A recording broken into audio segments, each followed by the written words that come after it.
The story is titled, "She Swore on Her Life the Baby Was Mine," accusing me of paranoid abuse for wanting a DNA test. The results came back 0% match. I packed my bags while she was at yoga, canceled the lease, and left a printed copy of the results taped to the fridge.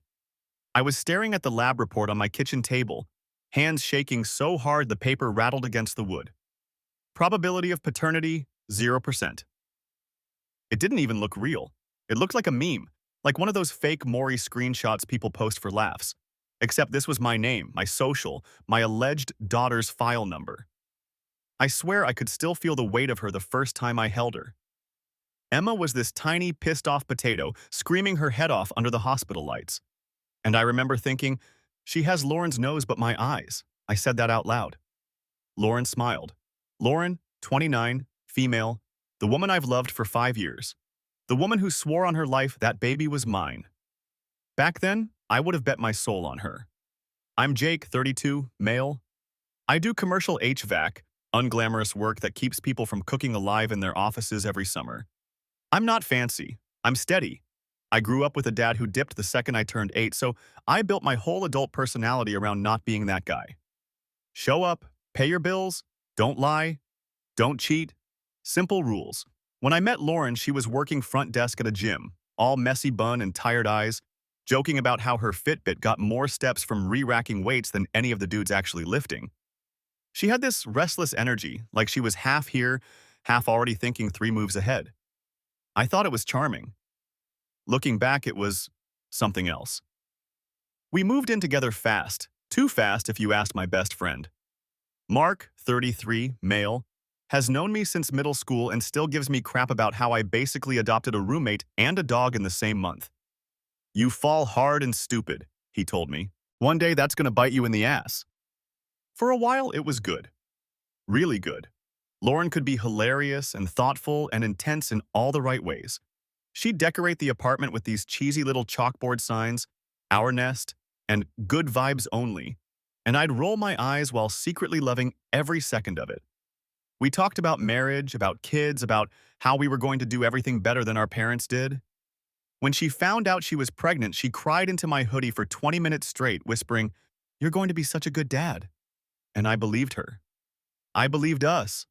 The first time I asked for a DNA test was 6 weeks after Emma was born. And that was the night everything started to crack. The night I asked for the DNA test, the whole apartment felt too small, like the walls were leaning in. Emma was screaming that newborn, soul-piercing scream. I was pacing with her on my shoulder, doing that bounce you see dads do in commercials. Lauren was on the couch scrolling on her phone, blue light on her face, half watching some reality show where everyone was yelling at each other. "Hey," I said, trying to sound casual and failing. "Can we talk about something?" She didn't look up. "If this is about the dishwasher, I swear to God, it's not the dishwasher." My throat went dry. "It's the paternity test thing." She froze, then slowly put her phone down like she was defusing a bomb. "You seriously want to do this again?" We'd danced around it for a week. Little comments, jokes, my paranoia. But this time I didn't laugh. I need to be sure," I said, "for my own mental sanity. Not because I don't love her. I already do, but the timing and how things were when you first found out," and her eyes went wide and glassy. Then the dam broke. "You're abusing me," she snapped, voice instantly too loud for such a tiny apartment. "Do you hear yourself? I bled for this baby. I carried her for 9 months. And you're accusing me of what? Cheating? Lying? You're calling me a whore." "That's not what I said." She stood up so fast the coffee table wobbled.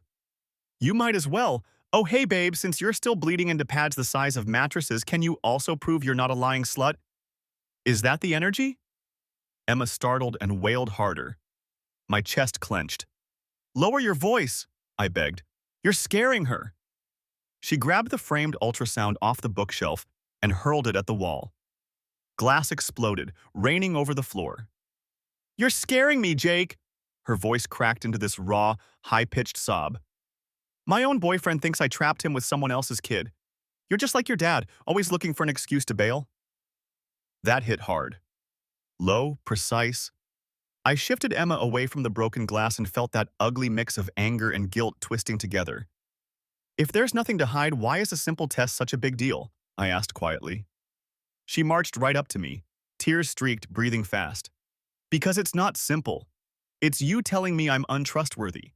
It's emotional abuse, Jake. This is how it starts. Control, accusations, tests. Should I start filming you for my protection? She actually pulled out her phone and pointed it at me, camera shaking. Say it, she hissed. Say you think I cheated. I stared at the lens. I think I need peace of mind.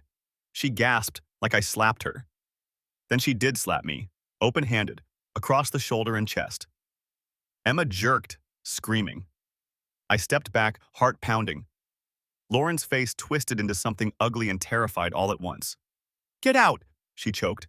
Go stay with Mark if you hate us so much. You don't deserve to be a dad. I slept on the couch that night, Emma in her bassinet beside me because Lauren locked the bedroom door. I lay there listening to her muffled sobbing through the wall, staring at the cracked glass on the floor reflecting the TV's blue light. The next morning, I texted Mark and told him everything. He sent back one line, Dude, get the test quietly. So I did. At Emma's next pediatric appointment, I volunteered to take her alone.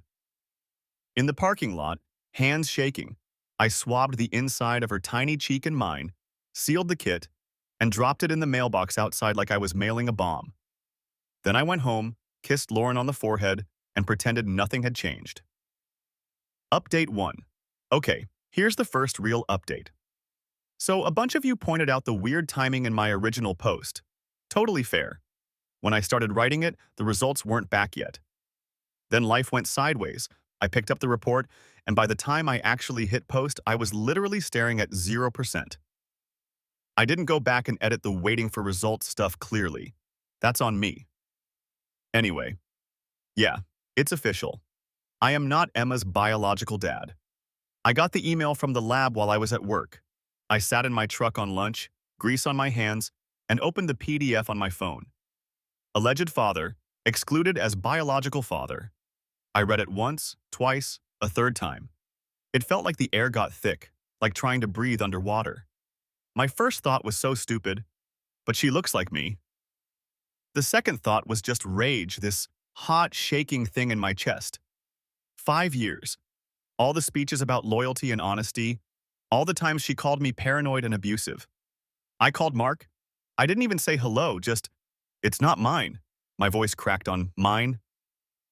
He was at my place 20 minutes later, leaving work early without even asking his boss.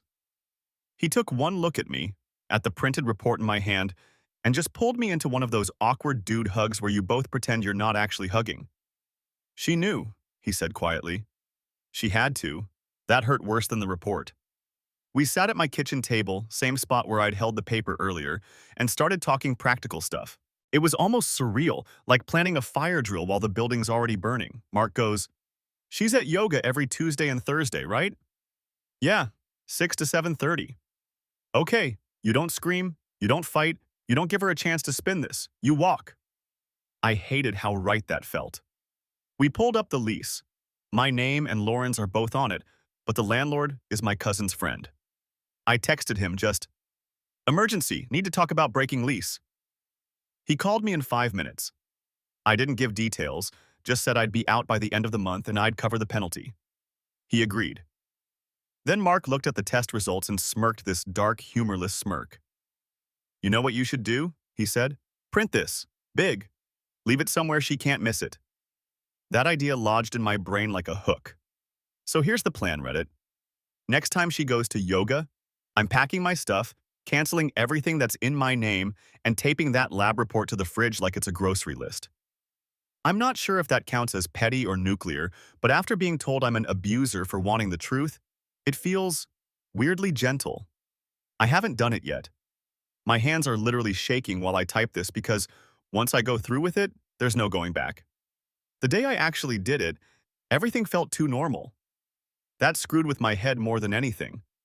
Lauren was making coffee in my faded college hoodie, humming along to some pop song.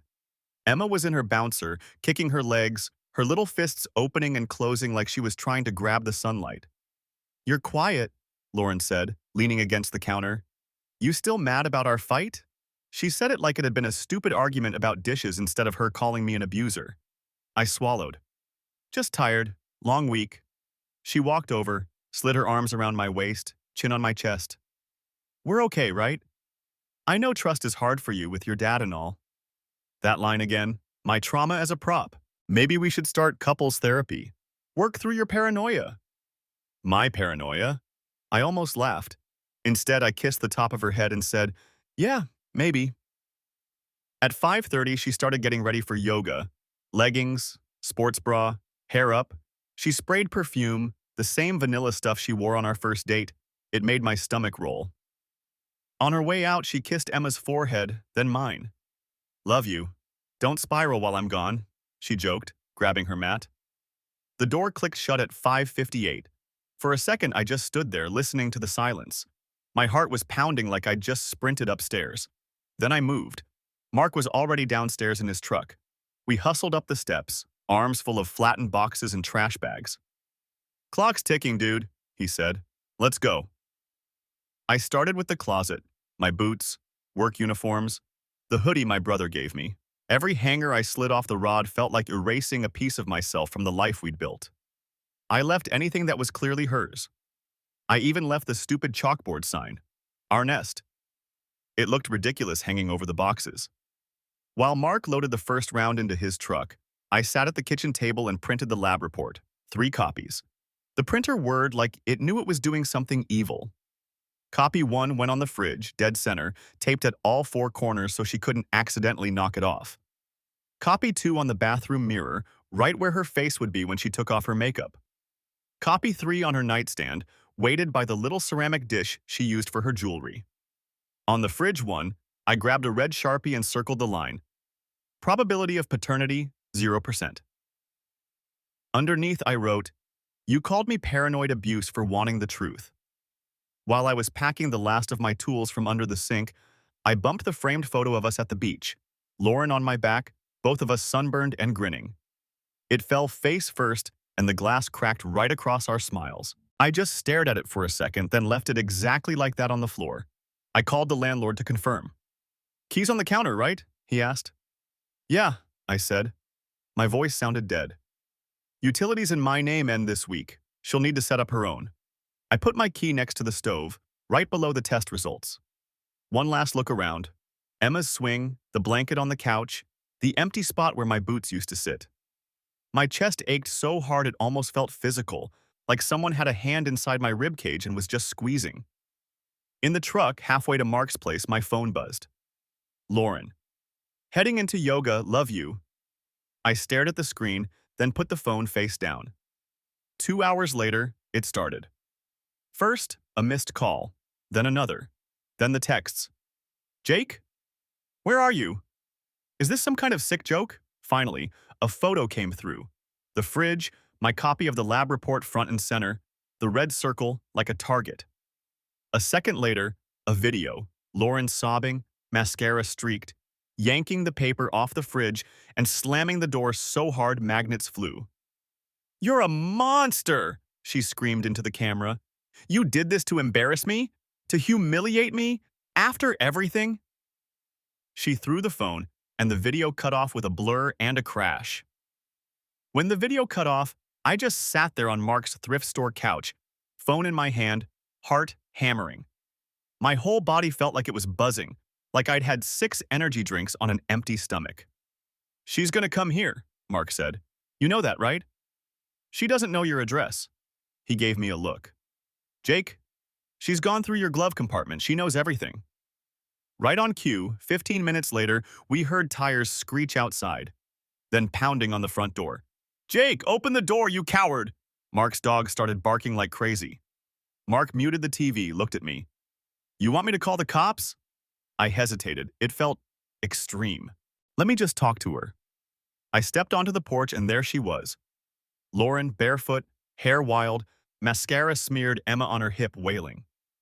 She'd driven over in her yoga leggings and an oversized t-shirt, no jacket, in 50-degree weather. You left us? She screamed, voice cracking. Neighbors' curtains were literally moving.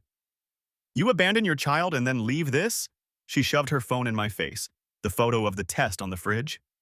Emma's little head jerked with every movement. "Don't shake her," I said, automatically reaching out. Lauren twisted away like I was a stranger trying to snatch a kid at the mall. "Don't you touch her," she spat. "You forfeited that right when you tried to humiliate me." "Do you know Ashley called me sobbing? My friends saw that paper. My mom saw it. You're spreading my medical info everywhere." "I didn't send it to anyone," I said, stunned. "You did." She stepped forward and shoved me with her free hand. I stumbled back into the door. "You are abusive," she shrieked. "You made me doubt my own mind for months and then you pull this stunt? I'll tell the court you're unstable. I'll tell them you threatened us." "Lauren, go home," Mark said, appearing behind me. "You're making a scene." "Oh, shut up, Mark," she snapped, eyes wild. "You've always hated me. You probably helped him plan this." She turned, marched down the steps, and with this eerie, deliberate calm, kicked the headlight of my truck. Once, twice, 3 times until it spiderwebbed. Then she dragged her keys down the side of the door, long, slow, metallic scream cutting through the night. "That's for abandoning your daughter," she shouted, voice breaking on daughter. Something in me snapped. "She's not my daughter," I said quietly. "You made sure of that." For a split second, her face crumpled. Then it hardened into something colder. "You're still on the birth certificate," she hissed. "You're not walking away that easy." She strapped Emma into her car seat with jerky movements, got in, and peeled off so fast the tires squealed. Inside, Mark handed me a beer and just let the silence sit for a minute. "You need proof," he finally said. "If she's going to start talking abuse and threats, you need receipts." That night, I dug out the old tablet Lauren had stopped using when she upgraded her phone. No passcode change. Her messages synced automatically. I wasn't even looking for anything specific when I saw the first one. Tyler, 31, male. "Can't wait to see our little secret tonight yoga after party." Hundreds of messages, hotel receipts, pictures, one from right around the time she got pregnant. "If he thinks the baby's his, that's on him." My hands went ice cold. I scrolled up to Tyler's profile picture. Gym logo shirt, same one as Lauren's. Caption: "Grateful for my girl Hannah, 30, female, sticking with me through everything." I stared at the screen and felt my anger focus into something sharp. This wasn't just betrayal anymore. This was an opportunity. Update 2. So, yeah. Y'all were right. There is another guy, and it's uglier than I thought. After Lauren's driveway meltdown and the truck keying Olympics, I took Mark's advice and started gathering everything. I dug out her old tablet and found the messages with Tyler, the guy from her gym. You know when your stomach drops on a roller coaster? It was that, but it never stopped. There's one message that keeps replaying in my head. "If he thinks the baby's his, that's on him." I'm him. I read your comments. A lot of you are like, "Send everything to Hannah and let the bomb go off." And some of you are saying, "Lawyer up first, protect yourself." I'm trying to do both. First thing I did was file a police report for the truck damage. It felt petty, but after she threatened to tell the court I'm abusive and unstable, I want a paper trail that she showed up screaming with the baby and destroyed my property. The cop took photos of the keyed door and smashed headlight while I stood there feeling like I'd just snitched on a classmate. Then I started organizing evidence like a crazy person. Printed DNA results, screenshots of the messages, the hotel receipts attached to her email, the timeline around when she got pregnant. I put it all in a manila folder like some low-budget detective. Tyler and Hannah. I didn't go nuclear yet. I made a burner email and sent Hannah one screenshot, Tyler saying, "Can't wait to see our little secret tonight yoga after party?" From around conception time. No context. Just, "Hey, I think you should see this. I'm not trying to hurt you, but I wish someone had done this for me." She hasn't replied. Yet. But the email didn't bounce, so it's out there. I also booked a consultation with a family lawyer. Everyone screaming, "Get off the birth certificate now," scared me enough to stop winging it. Lawyer basically said, "Do not voluntarily sign anything or agree to pay a dime until we figure out your state's laws. You have proof you're not the father. That's leverage." Meanwhile, Lauren's been blowing up my phone. Alternating between sobbing voice notes, "We can fix this, don't throw our family away," and rage texts, "I'll ruin you if you do anything to Tyler." She also posted a vague Facebook rant about escaping narcissistic abuse, which my aunt sent me with a bunch of question marks. So that's where we're at. I'm sitting on a folder that can blow up 2 relationships, a possible engagement, and whatever delusional story Lauren built for herself. And I'd be lying if I said I wasn't very tempted to make sure everyone sees the truth at the same time. Hannah emailed me back 2 days later at 2:13 a.m. Subject line, I think my life just ended. The body was short. Can we meet? Please. I need to see everything. We picked a coffee place near the gym. I got there early, manila folder in my backpack, stomach doing somersaults. When she walked in, I recognized her from Tyler's profile picture. Ponytail, athleisure, but with this hollow look like she hadn't slept. I'm Hannah, she said, even though we both knew. I'm Jake. We sat. She didn't touch her drink. Her hand shook when she reached for the folder. I slid it over. DNA test is on top, I said. Messages are in order. I'm sorry. She read in silence. I watched her face change, confusion, realization, then this raw hurt that made me look away out of respect. He told me you were some crazy member harassing him, she whispered.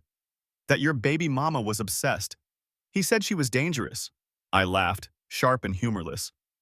Lauren called me abusive for wanting a DNA test. I guess you and I are the villains in their love story. She pulled out one of the printed texts. The, if he thinks the baby's his, that's on him one. Her mouth trembled. This was 3 days after he took me to look at rings, she said. I thought he was just busy. She dug into her bag and put something on the table. A small velvet box. Opened it. Simple diamond ring. He proposed last month, she said. Said he wanted to start trying for kids after the wedding. She snapped the box shut like it burned. I am not going to be the idiot who marries him and finds this out in 10 years. Look, I said. I didn't email you to blow up your life. I just didn't want you in the dark like I was. What you do with it is up to you. She stared at me for a long moment. Then something in her expression hardened. They met at the gym, she said. They use the gym. They think no one sees. She took a breath. Tyler's teaching the Saturday boot camp. Lauren's covering front desk. It's always their special time. I knew where this was going before she said it. I want them to see each other's lies, Hannah said quietly. Face to face, no more secrets. You in? My heart started pounding. Sweet revenge, wrapped in calm words. Yeah, I said. I'm in. Saturday, the gym parking lot was packed. Mark came with me for moral support and to stop you from punching someone. Hannah met us by the entrance, hair braided back, folder clutched to her chest like a weapon. Inside, the music was already thumping. Tyler was at the front of the studio, hyping people up, all big smiles. Lauren was at the check-in desk, tapping on the computer, pretending like she hadn't keyed my truck and tried to rip my face off days earlier. The second she saw me, her smile dropped. What are you doing here? She hissed, coming around the desk. You can't be here. This is my work. Relax, I said. I'm just a guest. Hannah stepped out from behind me, and Lauren actually flinched. Hannah, she said, fake bright. Hey, you look… Hannah held up the folder. Don't. Behind us, the class was starting. Tyler called, Babe, you coming in? Still not seeing what was about to hit him. Yeah, Hannah said, eyes locked on Lauren. I'm coming. She pushed open the studio door, and we all walked in together. Walking into that studio felt like stepping onto a stage I didn't audition for. Music blasting, mirrors on every wall, rows of people doing warm-ups while Tyler strutted at the front with a headset mic, all sweaty charisma. Lauren hovered near the door like she always did, checking people in, acting like the responsible adult in the room. Then all 3 of us, me, Hannah, and Mark, walked in together. Tyler saw Hannah first. His face lit up. Then he clocked me behind her, and the smile died on his face like somebody cut the power. Hey babe, he said into the mic, voice cracking over the speakers. We're just starting, can we talk later? Hannah didn't even look at him at first. She turned to face the class instead. Sorry to interrupt, she said, way too calm. This won't take long. People slowed to a stop. A couple phones came out because, of course, they did. Put the mic down, Tyler, she said. He laughed nervously. Hannah, you're being dramatic. We can handle this at home. She walked right up to Hohem, plucked the headset off his head, and held it to her own mouth. The feedback screeched. Everybody winced. "This," she said, voice echoing off the mirrors, "is Tyler. He's been cheating on me with Lauren for over a year." The room went dead quiet. Lauren stepped in, hands out. "Okay, wow, Hannah, honey, you're misunderstanding some things." Hannah whipped around and slapped the folder against Lauren's chest so hard papers spilled. A printout skidded across the floor, stopping near a row of dumbbells. "Am I misunderstanding? If he thinks the baby's his, that's on him?" she asked, voice shaking but loud. "Because that seems pretty clear." You could hear a pin drop over the baseline. I bent down and picked up the paper that slid away. The DNA test. My name, Emma's file number, the red 0%. I walked it up to the mirror at the front and slapped it against the glass with a piece of tape from the whiteboard. "Since we're clearing things up," I said, "this is the test result Lauren called paranoid abuse. Turns out, I'm not the dad. Timeline lines up pretty neatly with your yoga after-parties, man." Tyler's face went from pale to furious red. "This is some stalker-level crap," he snapped. "You can't just bring your drama into my class."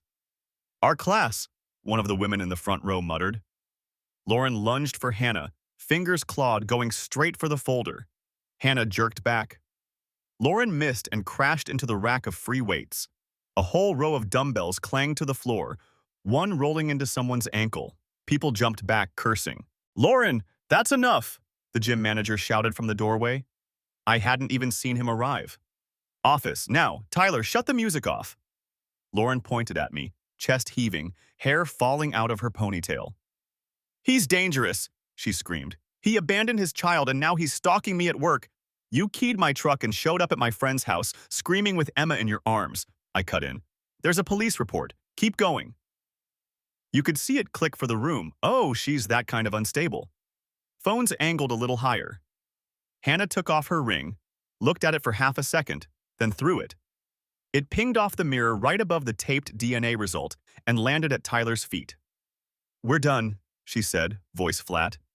"And if that baby's yours, you'll be figuring out child support with a lawyer, not on my couch." Tyler finally shut the music off.